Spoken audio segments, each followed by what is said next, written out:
Saya mengalami sesuatu hal spiritual juga, ya. Saya tertidur. Jadi bagi yang tidak mendengarkan ini, beberapa hari lalu merasakan ada yang duduk di samping saya di sebelah kiri, ya. Dan dia memegang bahu saya. Tapi rasa kantuk saya tidak tertahankan. Besok paginya saya mengingat momen itu. Oh iya, tadi malam saya ada yang menggerakkan bahu ini, tapi saya kok bandel ya, karena saya tahu itu setelahnya. Di saat saya tertidur, itu kira-kira hari apa saya lupa lah ya. 2 hari setelahnya saya tertidur, dan tiba-tiba ini tangan saya seperti ini, ada yang memegang, tidak menyuruh, mengangkat.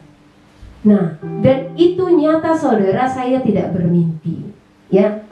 Saking tercengangnya saya buka mata, saya hanya memanggil namanya Bapak Yahushua Hamashiach, Bapak Yahushua Hamashiach, karena saya merasakan dia hadir memegang tangan saya. Saking tercengangnya saya hanya terdiam dan melotot melihat tangan saya itu yang seperti. Dan di saat sudah menjelang subuh, saya tahu Engkau bahkan menunjukkan itu secara fisik kepada saya. Karena kepenuhan kuasa ilahi itu bisa kita rasakan secara fisik. Saudara bisa belajar dari para rasul dan para nabi, bagaimana mereka juga mengalami kepenuhan kuasa ilahi secara fisik. Mereka merasakannya secara fisik pun dia menerima.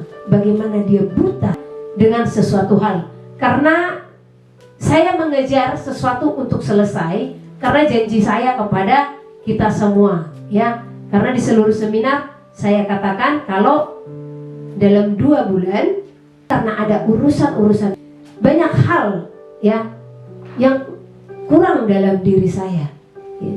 Dan karena kesibukan itu, bukan saya tidak datang, saya tetap datang dan berdoa, hanya ada kuranglah intens saya bersama Elohim, ya. Dan tidak di saat itu berkurang, sementara Elohim masih mau untuk menyatakan firman-Nya. Saya tahu. Nah, hal itu selalu saya abaikan dengan kesibukan. Jadi saya hanya membuat paling malam lelah saya berdoa sebentar, menyembah sebentar, baru tertidur. Bukan itu yang Elohim mau dari saya. Elohim mau kami duduk bersama-sama dan saya mendengarkan bagaimana dia berfirman untuk saya sampaikan kepada seluruh umatnya. Bayangkan saudara, sampai tangannya pun mati dia mengatakan, anakku, sahabatku. Kalau dia sudah mengatakan sahabatku, di situ memang saya merasa malu. Saya bilang sama dia di pagi hari itu, di saat saya berdoa, Bapak, Engkau masih memanggilku sahabatmu. Seharusnya itu bukan bagianku. Yang seharusnya aku harus duduk Bapak, dan aku harus memberitakan firman-Mu kepada seluruh umat. Dan saya merasa sahabat yang tidak berarti saat itu bagi dia. Tetapi dia tetap merangkulku dan mengatakan, sampaikanlah firman-Ku kepada seluruh umatku, ya. Dan hari ini saya juga mau menceritakan memori 2016, waktu di saat saya dibawa melihat kerajaannya, ya. Saya tidak tahu letak itu di mana. Yang saya tahu itu surga, itu Yerusalem baru. Karena saat itu saya dibawa berjalan, saya melihat satu pintu gerbang yang sangat besar, ya, yang bahkan tidak ada jangkauan ke kiri dan ke kanannya. Itu tidak bisa dijangkau oleh mata. Karena satu yang mau saya sampaikan kepada saudara, ya, kalau surga itu, mungkin saudara mengingat, ya, dia dari mana saya lupa, Rusia atau mana itu? Rusia, ya. Yang dia menggambar wajah Yahushua itu sampai dia seperti stres. Ada berapa hari sampai dia mengurung diri, dia berpuasa. Kalau dia tidak bisa menyempurnakan gambar itu. Nah, di sana sebenarnya saya paham, waktu saya membaca kesaksiannya, saya paham apa yang dialami wajahnya. Jadi kalau saudara memampangkan foto-foto yang gambaran seperti ini foto Tuhan Yesus katanya, ya, saya katakan, itu siapa yang memulai foto itu? Saudara pun harus, itu sang juru selamat itu, dan dengan tangan bentuknya seperti ini, kan ada ya, pernah lihat ya? Saya katakan berhentikan itu, cabut itu. Karena itu pekat. Jadi kalau ada gambar itu dengan tangan seperti itu, segera buang dari rumahmu. Karena itu akan mengandung spirit di mana engkau mempercayai apa yang dibuat oleh dunia, ya. Jadi tidak ada seorang pun yang bisa, ya. Kami berjalan, saya melihat Itu seperti warnanya tidak berhenti, ya. Ada kadang merah, ada kadang hijau, ya. Jadi warnanya itu kilau-kilauan. Dan sampai detik ini saya sering membuka-buka sosial media dulu ya, waktu baru-baru 2016, mau melihat jenis batu itu. Jadi saya searching di Google batu-batu termahal di dunia. Tidak ada satupun yang menyamai seperti apa yang saya lihat. Karena dia ada warnanya biru, ada yang warnanya merah, ada yang warnanya gonta-ganti seperti kristal. Nah, itu memenuhi. Saya hanya berjalan dan itu seperti taman. Ya. Dan kemudian saya melihat banyak rumah. Dan rumah itu, saudara, bentuknya sama. Jadi kalau ada yang berkata di sorga ada rumahnya bentuknya, hanya itu memiliki makna. Ya. Makanya untuk menafsirkan mimpi itu, maka jangan saksikan mimpi yang ada padaku. Saya langsung berdoa minta penafsiran. Kalau sekiranya saya tidak diberi karunia untuk menafsirkan mimpi saya akan tanya kepada orang lain yang Elohim anugerahkan untuk menafsirkan. Karena banyak. Jadi saat itu saya melihat rumah yang bentuknya sama. Makassar. Waktu di Makassar kami di lobinya, saya, Bu, ini saya termemori dengan kristal ini. Saya bilang, apa? Saya pernah melihat kristal-kristal, cuman tidak seperti ini, hanya gambarannya ya. Jadi saya bilang sama ibu ini, namanya Ibu Desi Bolang. Jadi Ibu Desi, jadi dulu waktu saya dibawa masuk ke dalam rumah, ya, itu yang saya ingat. Nah, jadi di dalam itu ada kristal-kristal yang begitu indah. Itu yang jelas saya ingat, saya bilang, ya, yang begitu indah. Karena saking cantiknya kristal itu, mataku hanya tertuju kepada kristal tersebut. Ini kok cantik sekali. Jadi saya terkagum-kagum melihat kecantikan kristal tersebut. Nah, saat itu Elohim berkata kepada saya, engkau tahukah itu apa? Setiap air mata kita harga, ya. Ini sudah pernah saya saksikan kepada saudara. Hanya saat itu saya bilang, tapi jangan pula jadi memaksa air matamu untuk turun di saat beribadah, ya. Harga yang kita bayar di dalam Elohim itu dia jadikan berharga, ya. Setiap tetesan air mata kita ini, inilah yang membangun rumah kita dalam kerajaan surga. Karena tetesan air mata itu adalah ketaatan kita di dalam Elohim. Di mana di dalam ketaatan kita untuk datang kepada Elohim, ya, banyak hinaan, banyak celaan dan tantangan yang kita terima. Dan keteguhan dari iman kita, itulah yang menjadi tembok-tembok di dalam kerajaan surga, ya. Itu pengalaman waktu melihat itu. Sehingga di situ saya katakan, saya tahu posisi, ya, banyak, ya. Nah, jadi saat itu saya tahu saya sedang dibawa di alam roh, ya. Oke, masih coba sekarang. Ini coba dicek sekalipun jaringan. Kalau gambar saya tidak kelihatan, tidak apa-apa. Yang penting suara tetap, karena suaranya yang penting. Oke, aman? Aman. Karena ini lagi hujan, saudara. Ya, tadi sampai di mana? Apa kalimat terakhir saya? Pengalaman itu banyak, ya. Jadi di saat itu kita kan, jangan izinkan saya kembali lagi. Biarlah saya di sini. Karena saya sudah merasakan bagaimana damai di dalam surga, damainya, bagaimana nikmatnya. Anakku, engkau harus kembali dan katakanlah kepada seluruh umatku, surga itu nyata, ya. Nah, di saat saya tetap masuk ke dalam kerajaan surga, dari hari itulah melihat. Dulu kalau melihat mobil mewah, saya masih ada ambisi, nanti suatu hari saya akan punya seperti ini. Melihat rumah mewah, suatu hari nanti saya akan punya seperti ini. Tetapi di saat saya melihat surga itu, keinginan itu total mati. Karena apa? Belum ada saya rasa dan tidak ada saya rasa rumah di bumi yang menandingi indahnya dan megahnya rumah kita di bumi ini. Ya. Nah, sebab apa yang ada di dalam bumi ini, itu semua akan binasa. Itu semua akan selesai. Jangankan selesai saja, habis semua. Apa yang bisa kita bawa? Tidak ada. Nah, jadi di saat saya pernah menonton film, kalau saudara ingat Surga Itu Nyata, ada kan? Yang anak kecil. Nah, saya terkagum-kagum lagi. Loh, kok ini bahasanya sama gitu? Karena anak kecil itu juga. Kadang saya berpikir, apakah ini semua bisa saya filmkan gitu ya? Dan saya bersyukur, bukan hanya melihat surga saja, saya kepada saudara juga. Bagaimana ngerinya, bagaimana sakitnya neraka. Disitulah saya tetap berjuang selama saya ada di bumi. Sebelum aku mengakhiri pertandingan, sebelum aku mati, ya, maka aku telah dilayak. Surga itu bukan hanya sebatas cerita. Surga itu bukan dongeng. Jadi bagi orang yang masih ragu, maka hikmat akan diberikan kepada engkau, ya.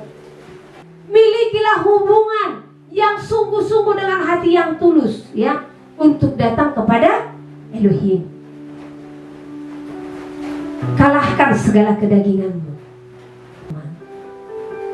Anakku, di sanalah tempatmu berada. Berarti benar ada, ya kan? Atau ada nggak yang nggak percaya surga di sini?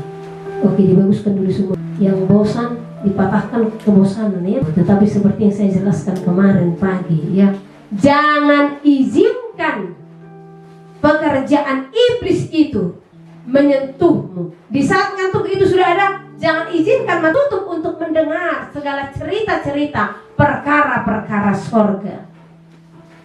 Di saat kefokusanmu mulai dibuyarkan, jangan izinkan, ya. Dan bukan tidak bisa, bisa tidak? Perkaranya apa? Mau apa enggak? Bisa.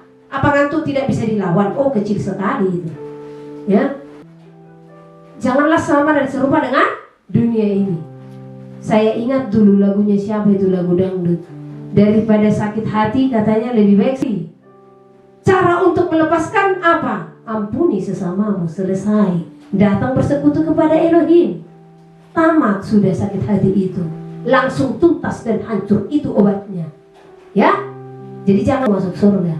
Hanya bagaimana untuk, kalau masih ada dalih dalam hidupmu, ada persungutan dalam hidupmu, apa lagi? Ya, ada perselisihan, ya, dalam hidupmu, oh enggak bisa.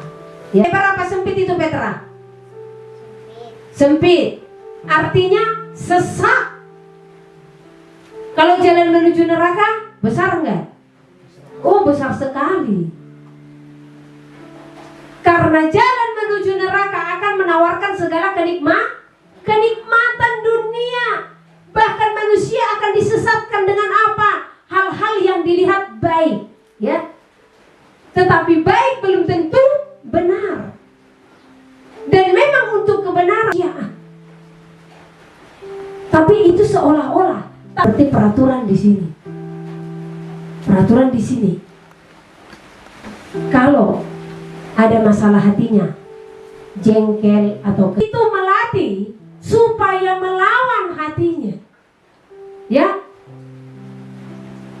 Karena kalau hal seperti ini kita berlaku yang tidak baik dan ada ganjaran, maka itu efek jerah baginya untuk tidak melakukan hal yang sama, ya. Nah, jadi hal tersebut dan berbeda. Peraturan berbeda memang dari hal-hal dunia. Tetapi disitulah orang-orang yang turut dengan kehendak Elohim. Tidak bisa semaunya kita, tidak bisa, ya. Karena anak harus dididik dengan keras. Barang siapa tidak mengangkat, kenapa dikatakan barang siapa tidak mengangkat tongkat benci kepada anaknya? Karena kalau orang tua tidak mendidik anaknya, dengan keras, bukan kasar ya. Beda kasar, beda keras. Jalan seturut dengan keinginannya. Di saat anak-anak ini berjalan dengan seturut keinginannya, yang di luar koridor daripada firman, maka kita mengizinkan dia masuk neraka. Itulah yang dikatakan, barang siapa tidak mengangkat tongkat benci kepada anaknya. Karena jikalau engkau sayang kepada anakmu, maka engkau mau anakmu masuk ke dalam kerajaan mereka. Dan seorang ibu, ajarlah anak. Ajaran dari seorang ibu. Nah, hal tersebut, maka datanglah ibu. Gimana? Sakit tadi? Iya, Mak. Gak enak kan dipuasakan? Iya, Mak. Itulah, makanya mencuri itu kan salah. Itulah dari seorang ibu. Itulah ayah dan ibumu. Jadi di saat ayah kita mendidik kita, dengarkan itu. Dan jangan sampai ayah kita yang benar-benar ya turun tangan. Nah, karena memang otoritas kepada ayah itu sudah otoritas daripada Bapak Yahweh. Makanya itu sudah seperti apa saya katakan ya, anak-anak itu kan jauh lebih takut kepada ayah daripada kepada ibunya, benar? Atau lebih takut nyakilin kepada mama? Kalau lebih takut kepada mamanya, itulah zaman sudah terpilototin, sudah langsung paham itu ya. Nah, itu menyadarkan kita, oh iya, supaya sangkal maka dia pun akan berjuang untuk melawan hati, supaya besok-besok dia tidak mau kesal. Didik kalian semua yang ada di tempat ini dan mendidik saya juga ya, karena kalau saya Elohim itu langsung yang mendidik saya dan menghukum saya di saat saya melakukan kesalahan. Kalian masih enak, kalau saya melakukan kesalahan banyak loh ya, banyak ganjaran. Jangan sampai Elohim yang menegur ya. Oke, kita kembali kepada cerita sorga itu tadi. Jadi berdoa, kalau kalian rindu untuk sorga itu, kalian lihat, kejarlah kekudusan, sebab ke sorga karena dia ada di dalam sorga. Tanpa kekudusan, dikejar kekudusan. Jangan kejar untuk melihat hal-hal seperti itu, akan kecewa di saat tidak ditunjukkan. Belum Tuhan memberikanku anak, katanya, aku tidak akan ke gereja. Itu sudah 9 tahun. Dan dari Tauba yang sudah diberi nafas, di saat engkau menantang Elohim, engkau sama dengan orang yang bekerja tanpa bekerja menuntut gaji. Saya bilang ya, kenapa kita harus menantang dia? Elohim itu ada bersama kita apa? Kita enggak. Coba satu kelingking saja tiba-tiba aku seperti ini. Di saat satu kelingking saja dikakukan jarimu sehingga tidak bisa, susah. Jadi kita tidak punya alasan untuk tidak bersyukur. Kalau saya dulu melihat video, saya lebih suka membuka video orang-orang berkekurangan. Kenapa? Karena melalui melihat mereka yang tidak punya kaki tapi giat bekerja, mampu untuk melakukan pekerjaan, sementara mereka saya lebih sempurna dari dia secara fisik. Ya, di sana saya katakan, aduh Bapak, sekiranya aku dalam keadaannya, saya melihat ada seorang ibu melahirkan anak dan dia mengurus anak tanpa tangan, hanya dengan kaki, ya. Tapi luar biasa dia mendidik anaknya. Saya katakan alangkah dahsyatnya Elohim. Jadi saya tidak pernah merasa ciut dengan kelemahan, hanya kelemahan kakiku yang sedikit ini saja. Karena banyak orang yang memiliki kekurangan-kekurangan, tetapi mereka giat di dalam kelemahan kekurangan itu. Dan mereka rajin mengucap syukur. Lihat perenang itu, perenang ya, yang orang Amerika yang kakinya lumpuh. Kok tidak ada kakinya, orang apa ini? Bagaimana besarnya ucapan syukurnya kepada Elohim, dan bagaimana berkat-berkat Elohim berlimpah kepada dia, benar? Tidak punya kaki itu, dua-duanya. Ya, jadi kita masih diberi suara, kita masih diberi tangan untuk bisa kita gerakkan, namun kita sulit untuk mempersembahkan itu kepada Elohim, dan kita masih merasa, saya katakan, orang yang mau putus asa, orang yang mau depresi, orang yang mau stres adalah orang yang tidak mengenal Elohim. Ya, orang yang mau kecewa adalah orang yang tidak mengenal Elohim. Karena kalau dia mengenal Elohim, dia akan tahu kalau Elohim itu sendiri dihianati oleh muridnya, disakiti oleh umat manusia. Kalian ingat enggak? waktu dia dicambuk, siapa yang mencambuk dia? Siapa yang cambuk dia? Remaja ini, siapa yang cambuk dia? Gak tahu kalian? Hah? Kalian yang mencambuk dia. Kenapa saya katakan demikian? Manusialah yang mencambuk dia, umat yang diciptakannya. Dia yang memberi nafas kehidupan, karena dia adalah Elohim itu sendiri. Tetapi apa yang dilakukan manusia terhadap dia? Dia dilempar, dia diludahi, dia dicambuk, dia disalib. Tapi apa yang dilakukan oleh Elohim? Dia diam. Apa nggak bisa dihempaskannya semua manusia? Bisa? Bisa. Apa nggak bisa dibalaskannya itu semua? Apa nggak bisa manusia mati sedetik itu juga? Bisa. Tapi apa yang dilakukan? Dia diam. Bahkan dia mengajari umat manusia waktu di kayu salib. Ya, Bapa ampunilah mereka, sebab mereka tidak tahu apa yang mereka perbuat. Sesungguhnya Elohim tahu apa yang mereka perbuat, benar? Tetapi lihat bagaimana dia mengajarkan kepada umat manusia. Siapa engkau harus melihat kesalahan sesamamu manusia. Sementara kita manusia begitu besar kesalahan kita kepada dia. Belajarlah dari teladannya. Baca itu di Kolose pasal 2. Ya. Kalau bukan karena darahnya, ya, kalau bukan karena pengorbanannya, maka tidak ada perdamaian antara kita dengan Bapa Yahweh. Tidak ada yang menghubungkan kita, maka kita tidak layak masuk surga. Tetapi dalam Yohanes 3:16 dikatakan, karena begitu besar kasih Elohim kepada dunia ini, sehingga apa? Dia menganugerahkan anaknya yang tunggal, supaya setiap orang tidak binasa, melainkan beroleh hidup yang kekal. Jadi dia merelakan darahnya untuk orang berdosa. Dia merelakan darahnya untuk yang menganiaya dia. Benar? Siapa kita tidak merelakan? Hanya hati kita saja untuk orang yang menyakiti kita. Dia darahnya diberikannya. Jadi itulah teladan yang saya teladani, yang membuat saya untuk tidak bisa sakit hati. Ya, itulah teladan yang saya teladani, yang membuat saya untuk tidak terpancing akan segala hal. Ya, karena di saat saya melihat teladan itu, saya paham. Dikatakan ia sebagai anak, biarlah badai tetap badai. Ya, ini kemudian udah sama seperti waktu kami seminar di Mali. Tiba-tiba gempa, kami di hotel, dia kan semua sudah berdua, sudah pada takut. Ini baru angin kencang. Ya, karena saya percaya kalau saya di dalam Elohim, mau badai, mau gempa, mau tsunami, tidak akan saya takutkan. Ya mati detik ini dah ke surga, ya kan? Jadi jangan sampai kefokusan buyar hanya karena hujan, hanya karena badai.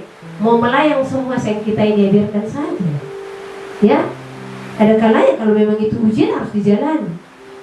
Nah di situ teruji, ya. Apalagi waktu gempa kemarin itu, langsung kefokusan daripada orang seminar hilang. Saya bilang apa? Saya masih merasakan karena lama goyang-goyang gini. Ya, saya di altar. Ya, orang kita di hotel, di gedung tingkat berapa? Kalau ditindih habis selesai, itu pemikiran manusia, ya kan? Saya melihat ketakutan manusia saat itu, ya. Ketakutan manusia saat itu sangat besar. Ada yang sampai sudah bisa kursi, sudah mau keluar, sudah bagaimana? Saya bilang, masuk. Elohim masih menyatakan firman-Nya, kalaupun mati, ya kan mati dalam keadaan benar, saya bilang. Dari situ kelihatan, kalau manusia masih banyak takut mati, ya. Pesawat kami turbulen saja, saya santai-santai aja di dalam. Kami waktu ke Bali sama Noel, ya. Waktu ke Bali itu, ya. Udah, inilah pesawat yang bonus, yang apa? Bukan bonus, ya, diskon. Kita dapat diskon naik Garuda. Turbulensinya sampai 3 kali. Buh, gitu. Semua sudah teriak. Sudah gitu. Kami santai aja sama si Noel. Ya. Karena apa? Saya punya iman yang sangat kuat. Hari itu belum hari kematianku. Karena saya masih mau melakukan tugas. Ya. Oh, ini masih angin kencang. Oke. Jadi waktu gempa di Medan itu sebenarnya saya senyum-senyum. Kenapa senyum-senyum? Saya bilang dalam hati, oh Bapak, di saat seperti ini pasti dalam hati, Tuhan tolong, ya kan? Tapi kalau sudah lewat badainya, gak ingat lagi. Wah, ini kedurhakaan manusia. Jadi pemirsa yang ada dimanapun, kalau kira-kira ada engkau lihat badai di depan, sudah di situ nyatakan kuasa Elohim. Ya, berdoa kalau memang imanmu kuat, jauhkan daripada kami segala badai, jauhkan tsunami, jauhkan gempa, jauhkan tanah longsor, segala macam. Ya, beriman. Tetapi jangan imanmu tumpul. Engkau berani mengatakan hal seperti itu, tetapi dari mulutmu masih bersaksi dusta. Kekesalan, kemarahan masih engkau simpan dalam hati. Bagaimana doamu bisa berkuasa? Ya. Nah, jadi belajar. Nah, kembali ke topik tadi. Kita tidak punya alasan di dalam bumi ini untuk tidak memaafkan atau tidak mengampuni atau untuk kesal, ya. Remaja-remaja, kita tidak ada alasan, ya. Orang tua juga semua. Karena apa? Di saat kita mempertahankan itu, saya tanya, Elohim punya alasan nggak kalau sekiranya marah kepada kita? Sangat, ya. Elohim sekiranya mau dia kesal, punya alasan nggak untuk kesal kepada umat manusia? Punya alasan nggak untuk geram kepada umat manusia? Punya alasan nggak untuk murka kepada manusia? Tetapi dia tidak melakukannya karena apa? Karena kasih. Jadi siapa kita yang diciptakannya ini, yang hanya dari debu tanah, harus mempertahankan itu semua, ya. Kalau orang lain membuatmu kesal, berjuang untuk melepaskan, ya. Jangan izinkan kekesalan itu ada. Lakukan apa yang baik, karena kau tidak terhilang untuk melakukan hal yang baik. Ingat, kita dari sorga, dan kita itu benih-benih yang dari sorga. Amin. Kita itu, hak waris kita itu adalah kerajaan sorga. Ini yang harus kita raih, ini yang harus kita kejar. Tetapi perbuatan-perbuatan manusia membuat mereka untuk tidak masuk ke dalam kerajaan sorga. Inilah yang ditaruhkan oleh si jahat. Di saat manusia ada di dalam bumi, dia mencobai manusia. Tapi itulah tugasnya, ya. Apa yang dinyatakan? Kita buka dulu Galatia 5. Karena di sini nyata perbuatan yang membuat manusia tidak masuk surga. Dan ada hal yang harus kita lakukan untuk kita masuk surga.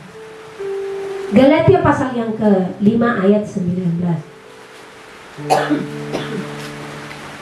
Perbuatan daging telah nyata, yaitu percabulan, kecemaran, hawa nafsu, penyembahan berhala, sihir, perseteruan, perselisihan, iri hati, amarah, kepentingan diri sendiri, percideraan, roh pemecah, kedengkian, kemabukan, pesta pora, dan sebagainya. Terhadap semuanya itu kuperingatkan kamu, seperti yang telah kubuat dahulu. Siapa ku di sini? Paulus, ya. Karena ini dulu dilakukan oleh Rasul Paulus sebelum dia menjadi Rasul, ya. Waktu dia masih Saulus, ya. Terhadap semuanya itu kuperingatkan kamu seperti yang telah kubuat dahulu, bahwa barang siapa melakukan hal-hal yang demikian, ia tidak akan mendapat bagian dalam kerajaan Elohim. Coba cek diri kita. Apakah semuanya ini sudah lepas dari kita? Saya pernah katakan kepada saudara tentang percabulan yang sesungguhnya itu, ya. Perzinahan. Di saat engkau menyerahkan tubuhmu dan hidupmu hanya untuk kepentingan dunia, ya. Kecemaran ini apa? Kotoran-kotoran yang kita biarkan diam di dalam apa? Hati dan pikiran. Jadi jangan biarkan pikiran dan hatimu tercemar oleh hal apapun juga, ya. Baik mata, hati, pikiran, jangan biarkan segala kecemaran itu diam dalam dirimu. Hawa nafsu ini berbicara hasrat, keinginan-keinginan yang bukan berasal daripada Elohim, ya. Hasrat itu banyak. Di saat orang lain mengingini segala sesuatu yang bukan miliknya, maka itu berbicara hasrat, ya. Di saat kita menginginkan sesuatu hal yang sementara kita sudah dilarang, itu berbicara hasrat. Satu contoh nih, petis enak nggak? Terasi enak nggak?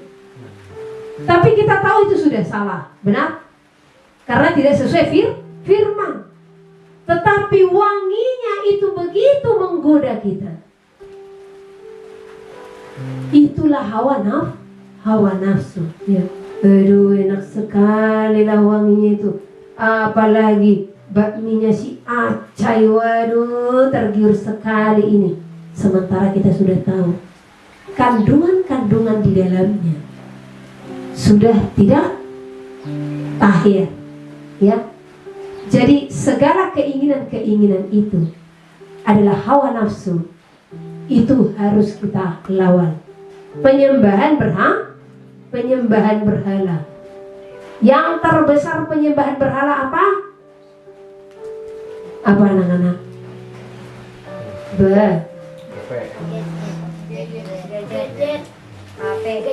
Gadget ini, ya. Kenapa kalian dilarang untuk tidak pegang HP? Ini saya hubungkan antara penyembahan berhala dengan sihir. Ingat di dalam Wahyu itu dikatakan, ya, semua orang akan tunduk kepada patung itu, ya. Patung itu berbicara. Apa patung itu, saudara? Salah satunya adalah gadget. Karena melalui gadget inilah nanti segala sistem dan peraturan akan diberlakukan. Dan ini adalah sihir terbesar di akhir zaman yang menyihir umat manusia. Melalui gadget ini manusia disihir menjadi pemberontak. Melalui gadget ini manusia disihir menjadi pencuri. Melalui gadget ini manusia disihir menjadi mencintai diri sendiri. Melalui gadget ini manusia disihir menjadi cinta akan uang. Melalui gadget ini manusia disihir menjadi pemfitnah. Melalui gadget ini manusia disihir menjadi pembual. Jadi sifat-sifat manusia di akhir zaman tergenapi, ya. Kesukaran itu tergenapi melalui apa? Gadget.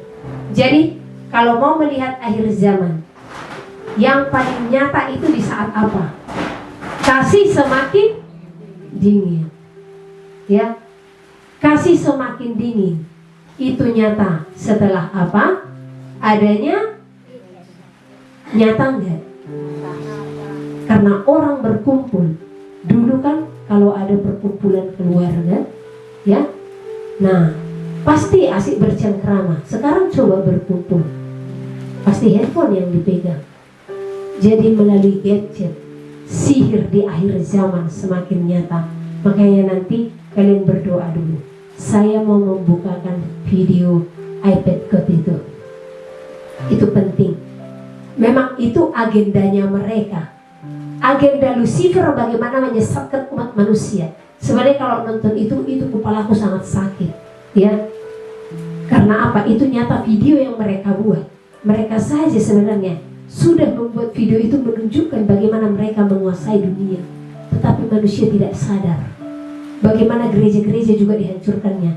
Dan di dalam iPad God itu, ya, si Mesias palsu itu, coba lihat, mirip nggak dengan gambar-gambar yang dibuat gambar Tuhan Yesus? Saya katakan bukan Tuhan Yesus, ya, karena Tuhan Yesus nggak bisa digambarkan.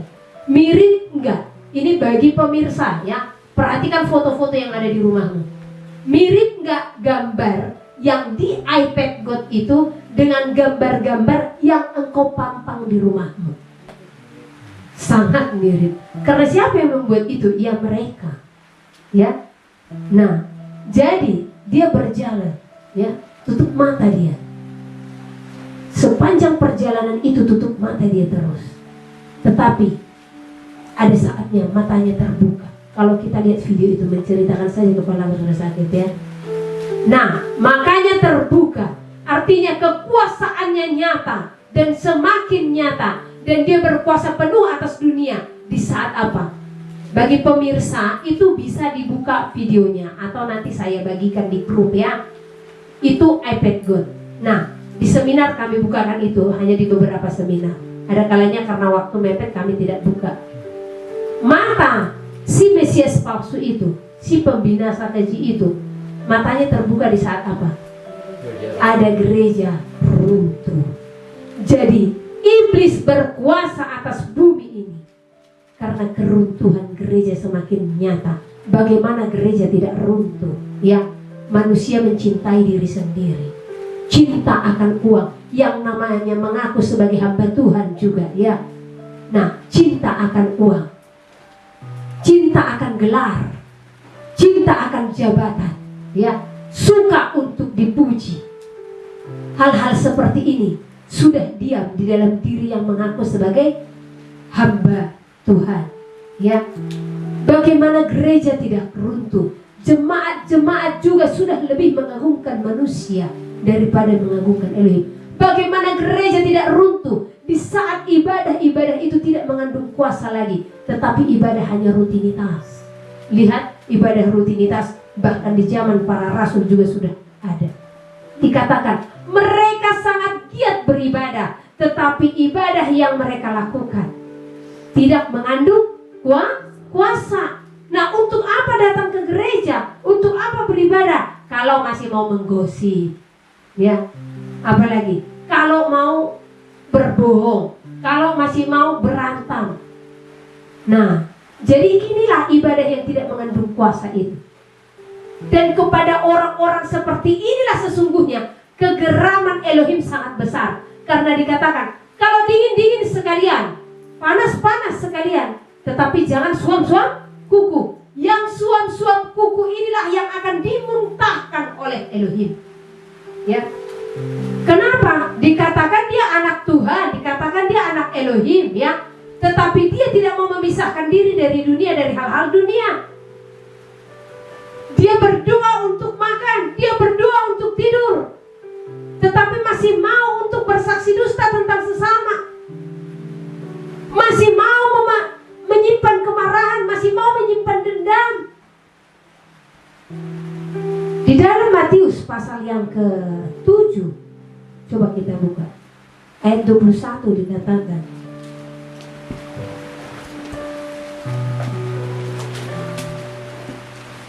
Matius pasal yang ke-7 ayat 21. Bukan setiap orang yang berseru kepadaku, ya. Ini saya buka dari IMB dulu. Matius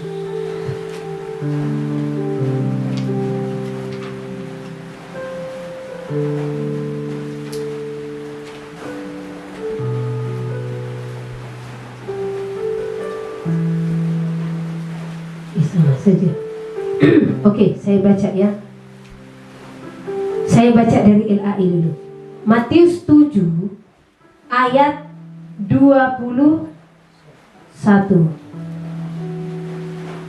Bukan setiap orang yang berseru kepadaku, Tuhan, Tuhan, akan masuk ke dalam kerajaan surga, melainkan dia yang melakukan kehendak Bapakku yang di surga, ya. Jadi bukan setiap orang yang berkata, di dalam ILT pasal yang ILT 3, ya. Bukan setiap orang yang berkata kepadaku Tuhan, Tuhan, dia akan masuk ke dalam kerajaan surga, melainkan dia yang melakukan kehendak Bapakku yang di surga. Jadi di sini jelas kita lihat, ya. Tidak semua orang yang rajin datang beribadah atau giat datang ke gereja. Tidak setiap orang yang giat berdoa Tuhan, Tuhan, yang akan masuk ke dalam kerajaan sorga, tetapi siapa?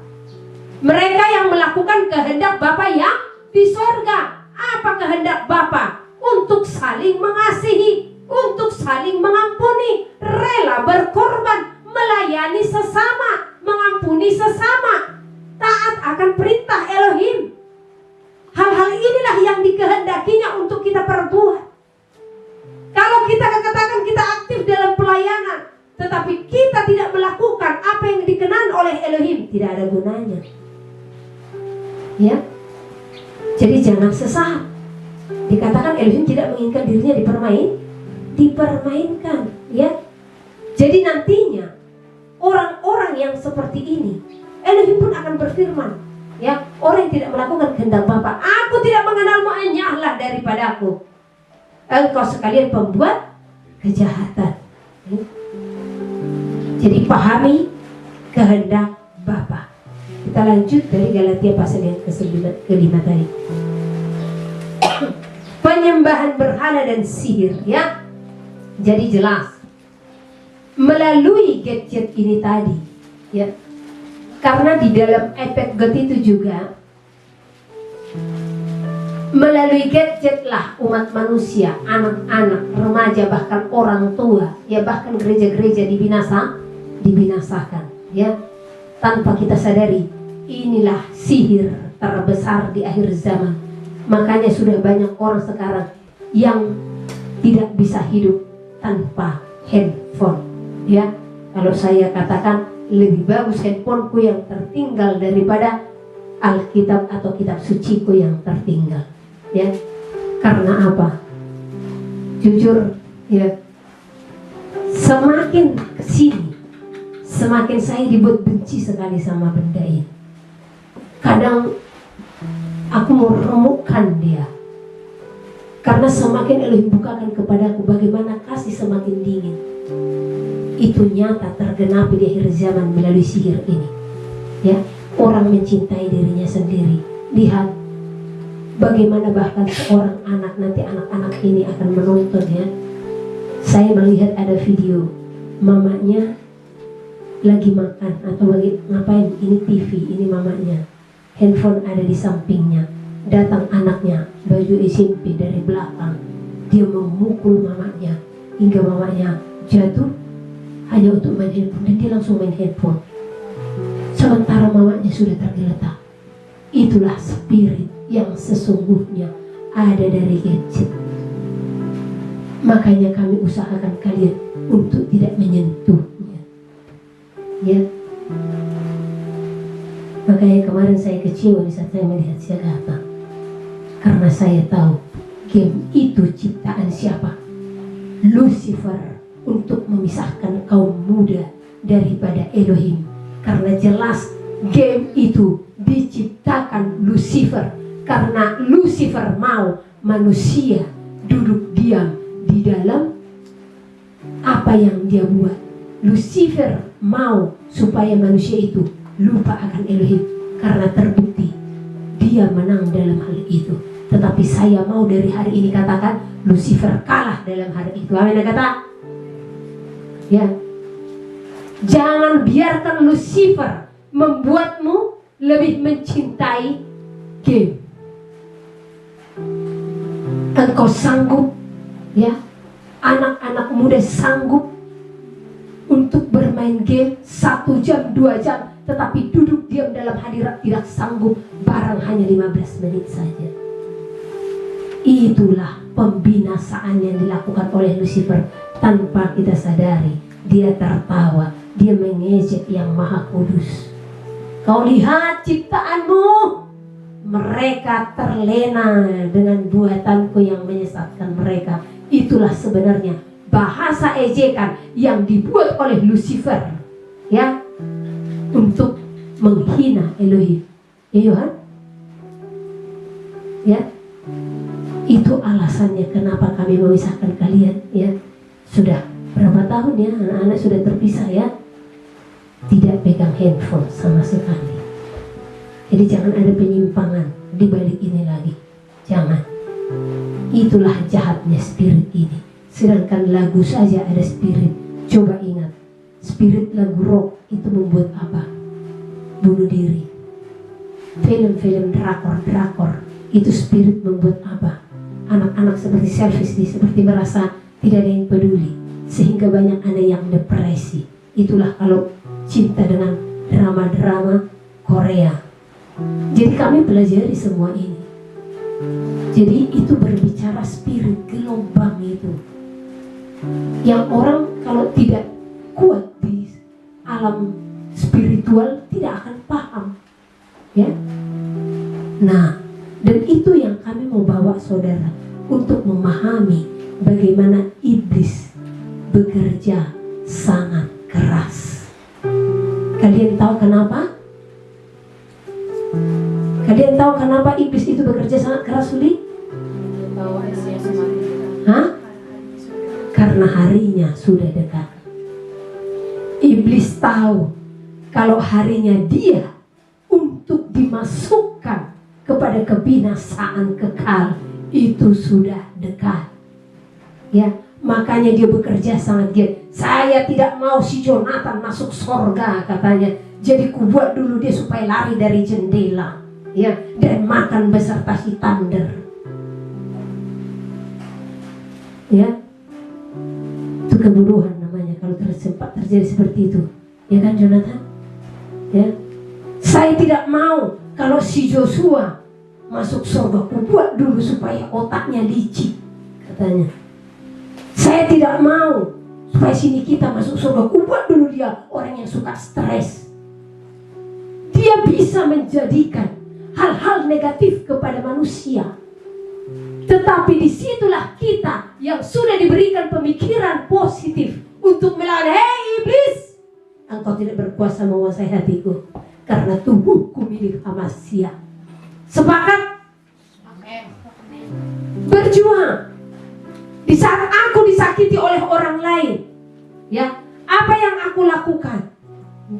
Di situ aku berpelang melawan si iblis. Hai iblis, aku tidak akan membencinya, tetapi aku membencimu. Sebab dikatakan, jangan benci orangnya, tetapi benci dosanya. Di saat engkau membenci dosanya, dosa seseorang pemarah, maka jangan biarkan engkau pemarah. Di saat engkau melihat seseorang, dia penuh dengan kekesalan, benci dosanya, tetapi kasihi orangnya. Jadi pahami. Saya sering diintimidasi iblis, membuat hati supaya kesal, membuat supaya tawar hati, ya, segala macam. Tetapi apa? Saya ingat firman, lawanlah iblis supaya ia lari daripadamu. Lawan, ya. Jangan izinkan dia menguasai hatimu. Berusaha dan berjuang untuk menjadi kesukaan. Amin, Joseph. Jangan suka membawa orang kesal. Jangan suka menggara-garai. Kuasai perkataan dari mulutmu. Ingat, kamu yang bilang lebih bagus berfungsi daripada gengsi. Jadi jangan gengsi. Untuk apa? Menjadi orang yang takut akan Elohim. Ya. Jadi jangan suka kali menggara, nanti kutumbuh kamu. Nah, itu bukan perkataan dari Elohim.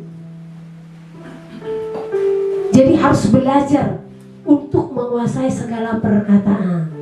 Memang kan apalagi kita anak Medan, ya, sering sekali kalau namanya orang Batak suka kali menggara-garai, apa kau, apa gitu kira-kira, ya. Tidak penting seperti itu. Bukan itu caranya kita menonjolkan diri. Tetapi jangan menonjolkan diri, tetapi Elohim yang akan menonjolkan kita, membuat kita di depan. Di saat apa? Kita menjadi kesukaan. Elohim yang akan menempatkan kita di depan. Dengan kita apa? Rendah hati, tulus mengasihi, tidak mengucapkan kata-kata yang menyakitkan orang lain. Itu yang harus kita lakukan. Sekalipun orang lain melakukan yang salah, ya, kasihi dia. Karena hidup ini pertandingan. Si Glory juga bertanding, Nesta juga bertanding, ya, Mak Panya bertanding. Bu Nesta bertanding, semua kita bertanding, benar? Saya tidak katakan hanya saya yang masuk surga, enggak. Dan terlebih besar yang Elohim suka daripada kita di saat apa?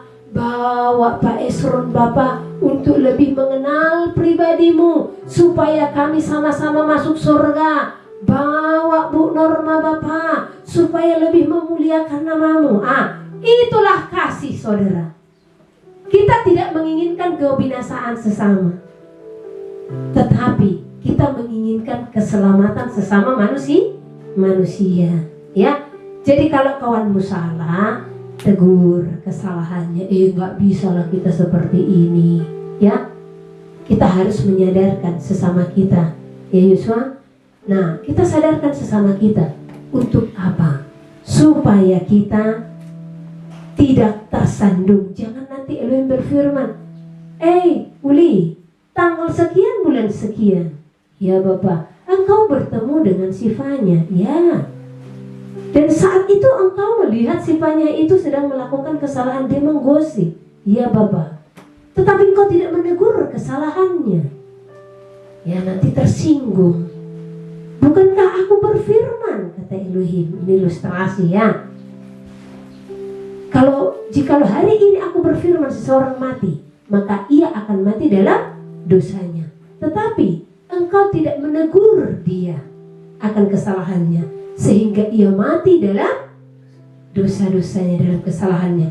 Maka aku akan menuntut pertanggungan jawab atas nyawanya daripada itu kalau kita tidak mau menegur kesalahan orang lain. Tapi ingat ya, dalam kasih ya. Nah, tapi kalau kita tegur dia dan dia tidak mau bertobat, ya sudah, biarkan saja. Karena di saat kita menegur dia tidak bertobat, kita sudah selamat. Ya. Jadi jangan karena menjaga hati manusia, engkau pun lupa. Engkau mengabaikan hati Elohim. Jadi bagiku lebih bagus ditinggalkan manusia, lebih bagus ditinggalkan dunia, lebih bagus dicela dunia oleh karena kebenaran. Ya, kalian lihat bagaimana selama saya hidup, yang duluan mengenal saya lah, saya tidak peduli. Ya, mau dicela orang, mau dia di fitnah orang bagaimana, karena kebenaran saya tetap berdiri. Ditinggalkan orang, mau ditolak, saya tetap berdiri. Karena saya percaya yang saya imani itu adalah roh yang hidup, sang pemilik langit dan bumi. Ya, iman saya teguh akan hal itu. Dan saya mau tetap menjadi sahabatnya. Makanya kita ada bersama-sama sekarang ini. Kalau tidak, mungkin saya sudah menjadi orang kaya dengan tawaran-tawaran yang diberikan dunia kepada saya. Ya, tetapi apa saya katakan kepada Elohim? Biarkanlah aku tetap sederhana. Karena banyak hamba yang karena tawaran-tawaran dunia, ya, sehingga mereka pun terkenal dan ternama, akhirnya lupa akan Elohim. Karena tawaran-tawaran itu banyak saudara. Tetapi saya hanya mengatakan kepada Elohim, saya tidak akan melakukan sesuatu kalau tanpa engkau yang memerintah. Sekalipun tawaran itu begitu nyata. Bukan tidak nikmat tawaran-tawaran dunia semua, benar. Tetapi saya tidak mau untuk berdiri atas perintah dunia. Sebab saya tahu hidupku di bawah tuntunan Elohim. Karena saya tidak mau menjadi orang yang dikenal, tetapi biarlah nama Elohim yang dipermuliakan. Ya. Nah, bukan tidak diinginkan pelayanan seperti ini di akhir zaman. Saya bilang sama Noel, sekiranya buka gereja kami di kota, mungkin udah ribuan jemaat. Tetapi saya bersyukur kepada Elohim, saya ditarik ke tempat ini. Karena mungkin di saat buka gereja yang bukan panggilan saya akan jauh dari dia. Dan dia akan berpaling daripadaku. Untuk apa aku meraih dunia, tetapi aku tidak meraih perkenanannya. Makanya banyak orang yang bilang, kenapa sih ibu mau seperti ini? Ya gini aja, di sini aja. Saya lebih memilih apa kata Elohim, sekalipun dunia menganggap sepele, ya, sekalipun dunia menganggap rendah, karena saya telah mengenal Elohim. Ya. Nah, jadi belajar dari teladan itu. Tujuan hidup hanyalah untuk perkenanan Elohim. Sekalipun harga dirimu seolah-olah tidak ada dilihat dunia, hanya karena mempertahankan kebenaran, biarkan saja. Ya, biarkan saja. Makanya dalam setiap ujian saya selalu katakan di hadapan Elohim, besar Engkau Bapa. Saya bersyukur ada di Filipi itu ya. Saya bersyukur masuk ke dalam penderitaan-Mu. Saya bersyukur waktu ya dihujat-hujat, bertobat kau Hendy, katanya dia udah beratusan orang. Sekiranya saya tidak disesat seperti itu, sekiranya saya tidak mengalami seperti itu, mungkin saya tidak setajam saat ini. Ya. Nah, bagaimana saudara? Sudah siapkah untuk hal itu, Claudia? Sudah siapkah di saat engkau akan dicela karena kebenaran? Sudah siapkah di saat engkau ditolak karena kebenaran? Bahkan di penjara karena kebenaran. Sudah siap? Waktu saya dikatakan, ibu tidak takut kami penjara. Oh enggak. Ibu begini loh begini. Ya sudah. Mau diadili mau bagaimana silahkan. Saya akan tetap hadapi. Kalaupun saya mati di penjara ya sudah. Kalau memang saya salah ya sudah. Ya, karena yang saya lakukan adalah apa yang Elohim katakan. Kalau salah menurut pandangan manusia, saya siap. Karena para rasul telah terlebih dahulu juga siap untuk hal itu. Benar? Jangankan para rasul, Yahuswa itu sendiri sudah siap teraniaya. Karena apa? Kebenaran. Ingat enggak?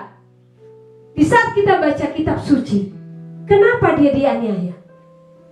Dia berani di bait suci untuk menyatakan kebenaran sampai dia ditolak di sana, dikeluarkan dari sana. Ya, harus siap sampai sejauh itu. Tetapi apakah dia kesal dan marah? Kita masih gampang kesal dan marah. Gimana mau masuk surga ini ya? Jadi kalau masih ada yang seperti itu, buang itu. Ya, oke lanjut. Tadi sihir sudah, jadi lepaskan dirimu dari sihir. Perseteruan, perselisihan. Nah, jadi perseteruan dan perselisihan ini sangat banyak. Apalagi sekarang dengan munculnya apologet, ya.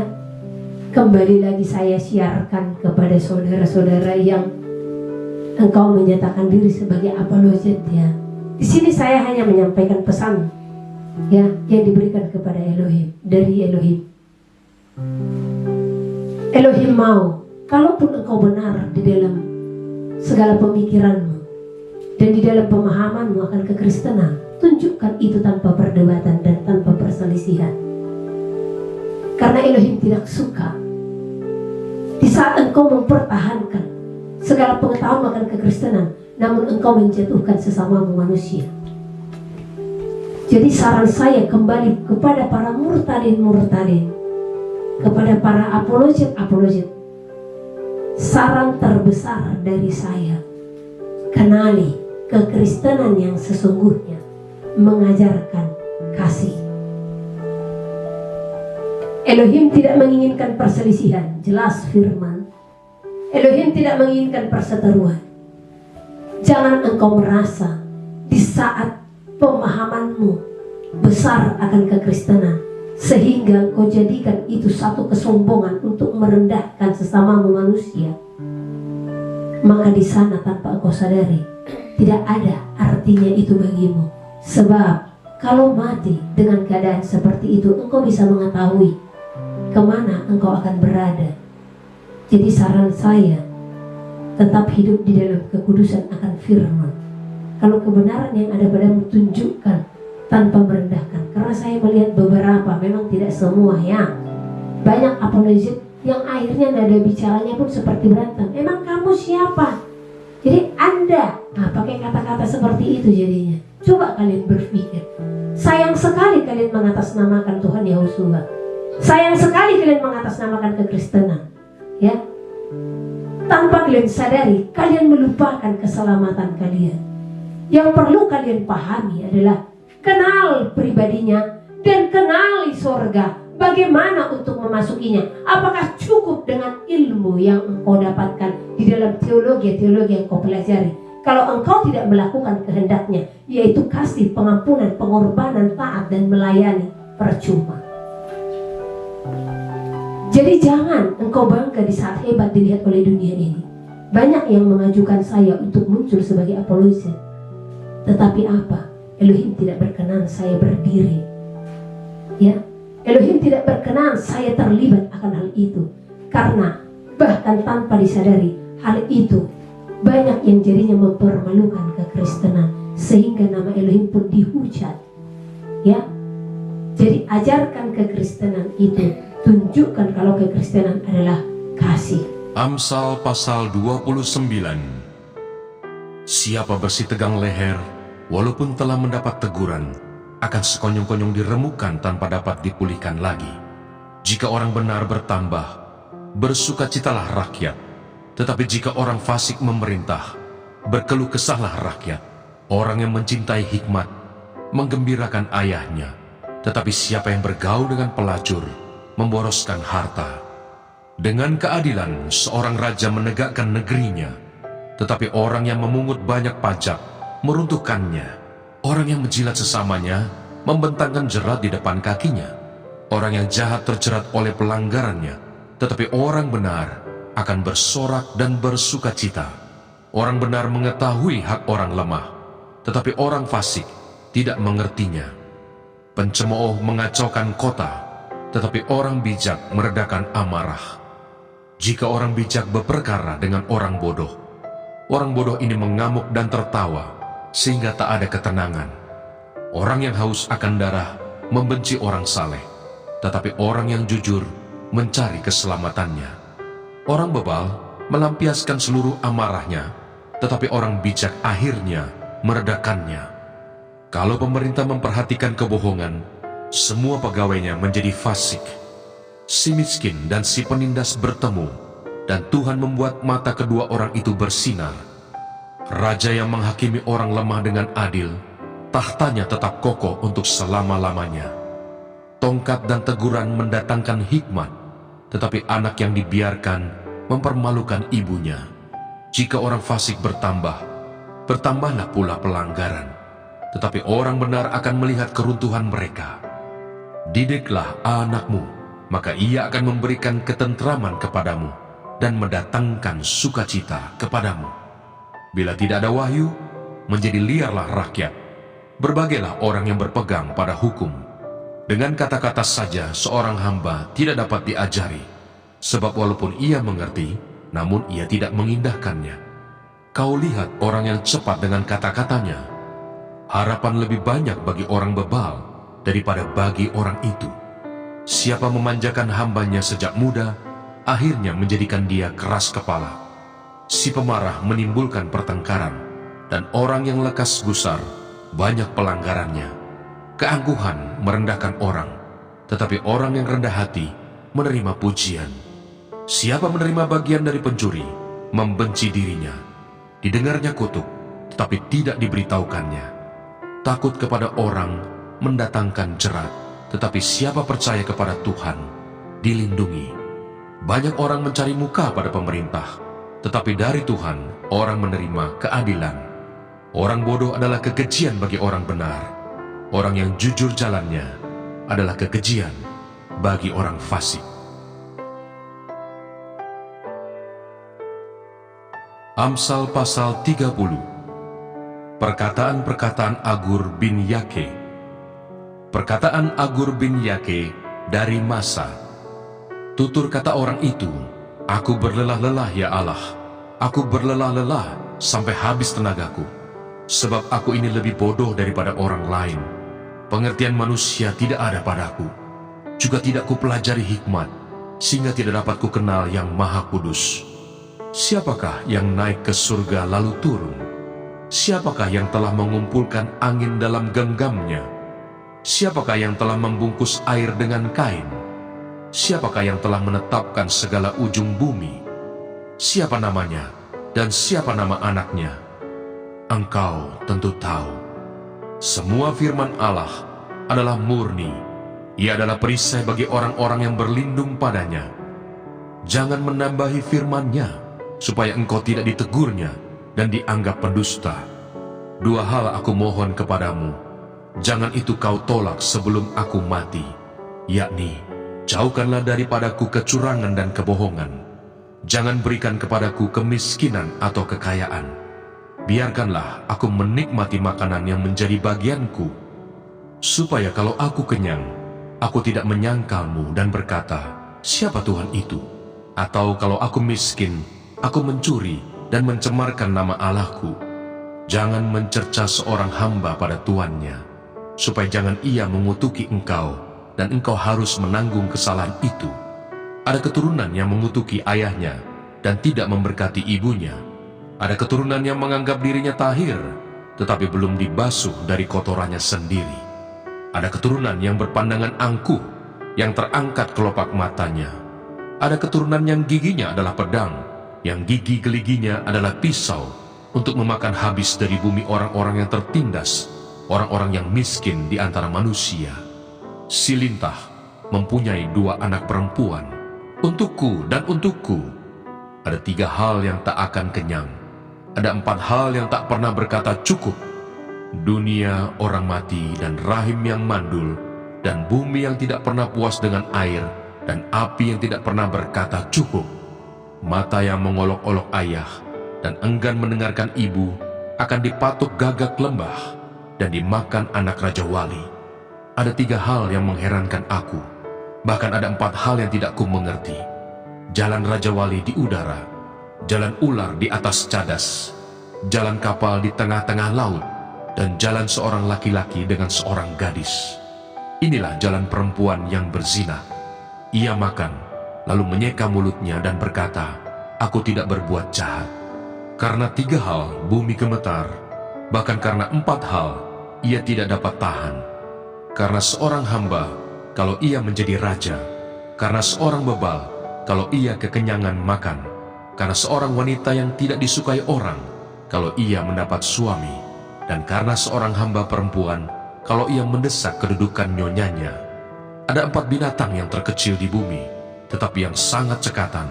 Semut, bangsa yang tidak kuat, tetapi yang menyediakan makanannya di musim panas.